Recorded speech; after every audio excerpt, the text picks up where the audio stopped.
नमस्कार, मनीषा रेसिपीमध्ये आपले स्वागत आहे. आपण बनवणार आहोत कढी. कढी बनवण्यासाठी आपण तेल घेतलेलं आहे. त्यामध्ये मस्त मोहरी तडतडून दिलेली आहे. त्यानंतर आपण घातलेलं आहे जिरं आणि कढीपत्ताच्या 1-2 तिरम्या घालून घेतलेल्या आहे. आणि यावर हिंगाची फोडणी द्यायची आहे. 1 चमचा हळद घालायची आहे आणि थोडंसं आलं आणि लसूण ठेचून घालायचं आहे.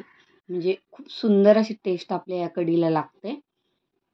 कढी बनवण्यासाठी आपण दही किंवा ताक चांगलं फेटून घ्यायचं आहे आणि त्यात 1 ते 2 चमचा आपल्याला बेसन पीठ घालून घ्यायचं आहे.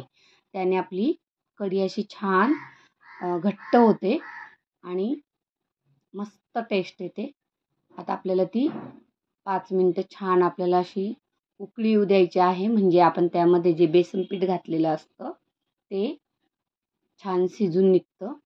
आता पहा आपली मस्त कढी अशी उकळी येण्याच्या याच्यावर आलेली आहे, अशी वरती फुलून आलेली आहे आणि छान त्याच्यात कढीपत्ता, हिंग, लसूण, आलं त्याची टेस्ट अशी फोडणीमध्ये मस्त उतरते.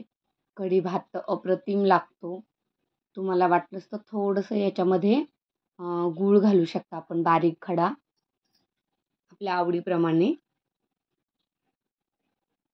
ही कढी खूप छान लागते. आता आपली कढी बनवून रेडी झालेली आहे.